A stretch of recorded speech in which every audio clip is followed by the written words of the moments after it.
is USDA in another industry? If you were to say USDA in a different industry is such and such organization, so we can kind of have a parallel. Well, the USDA is head over the agriculture industry, right? It's the government.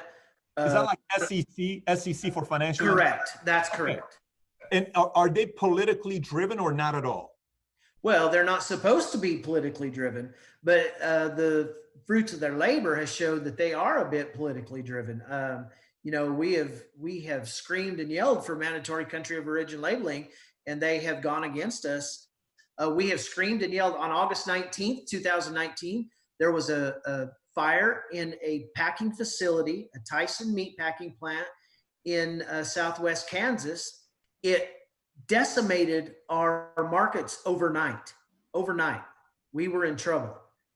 We asked the USDA and Sonny Perdue, who is the director, Secretary of Agriculture, to investigate that price collapse due to that fire. One fire in one plant decimated our prices in one night, overnight.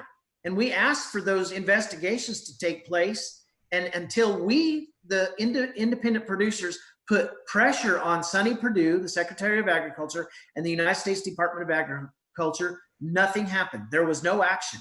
They are now, because so many people have spoke up, they are now supposedly in an investigation, but it's been 9 months and we have not heard one thing about that investigation, where it stands or anything. Largest contributor to World Trade Organization is USA, what we give the most. First place with 11%. Second is China with 9%. How much similarities is there with WTO and World Health Organization, with China trying to also control some of the decision making to get more business funneled from China coming into US? I don't know. I can't answer that question. All right. I was just curious to know if there's any kind of a political move being made there on that side. So you go out to dinner this Friday night. Let's just say the market opens up, restaurants open up. You go to dinner. You're ordering steak. What kind of steak are you ordering? I'm ordering a filet mignon or a ribeye. And do you ask specifically about the meat and the quality of the meat? I ask specifically what country it originates in, and most of the time they cannot tell me. You're being serious? Yes.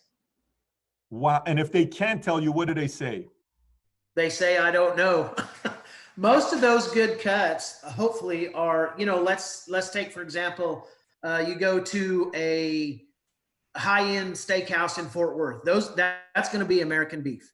I mean, there's probably no question to that. But then if you get down into the chain steakhouses, there might be a question to it. I'm hopeful that that is all American beef, and I think it is.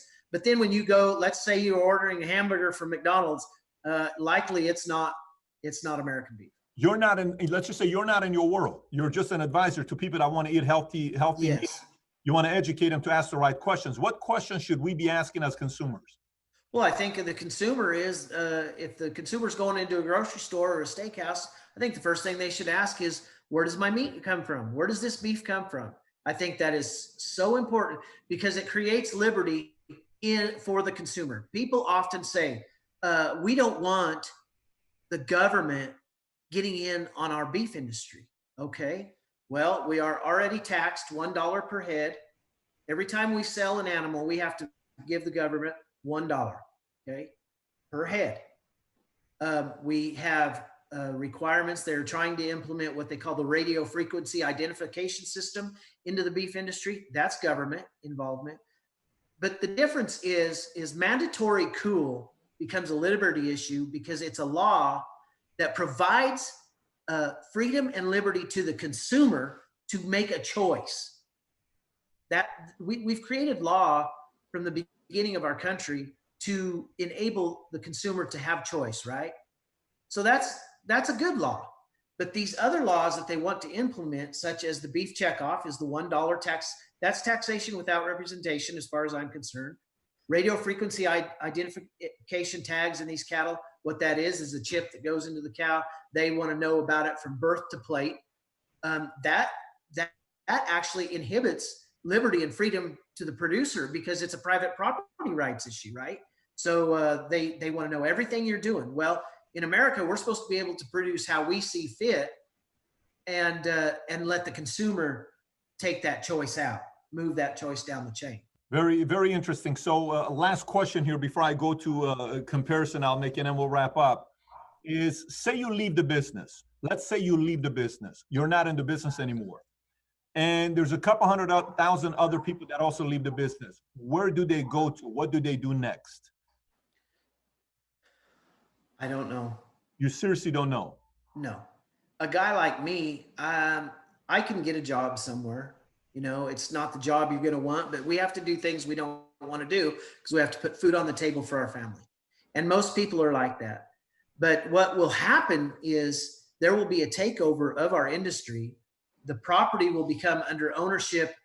You know, some of these guys might not lose all this property, but the ability to produce on it is lost because it's unaffordable. So what happens is the oligarchy takes over the industry down the supply chain, and then a lot of these producers will become, will become serfs to the oligarchy. And I think that's where we're headed. You're out of the industry. You're speaking at a conference. There's 10,000 people at this event. They hired you to tell them what to do for them to separate themselves from their competitors to make it in your industry. Okay? Again, you're a consultant. You're no longer Shad Sullivan, the American cattle rancher. You have decided to go be a consultant for your industry. Okay? And you're talking to a convention with 10,000 of these guys that do what you do. And they're asking you, Shad, how do I differentiate myself against my competitors right now to have an upper advantage? What would you tell them? Well, I go back to what my mom and dad taught me. And that was to work hard and never give up. That's what I tell them. Because it's all about work. We work hard every single day. We take the good with the bad. I can remember my dad telling me, Shad, you got to take the good with the bad. And that's what I mean. I asked that question because you're saying spend $1,200 to make $900. That's not a business model. No, that's not a business model. So how do you, I'm a guy that's spending $1,200 and making $900. What do you tell me? Shad, you can't tell me work hard. I come from a family, we all worked hard. What the hell do I really do? What would you tell me? So then guess what happens? You have to make choices.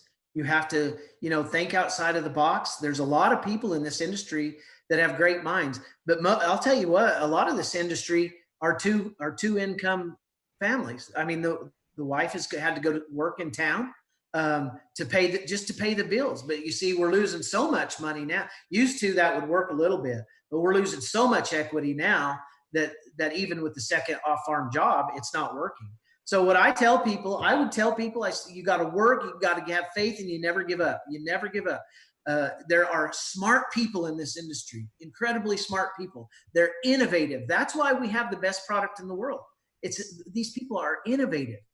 But not everybody can produce the same, right? Everybody's going to produce different. Everybody's going to have a different idea. So my dad always said, if it ain't broke, don't try to fix it. You know, if it's working, keep doing it. And we've been at the exact same operation for the last 40, 50 years and haven't changed. But it worked up until 2015, and it didn't. So I don't know. We're gonna keep working hard. We're gonna have faith in God, and we're not gonna give up because that's what He asks us to do.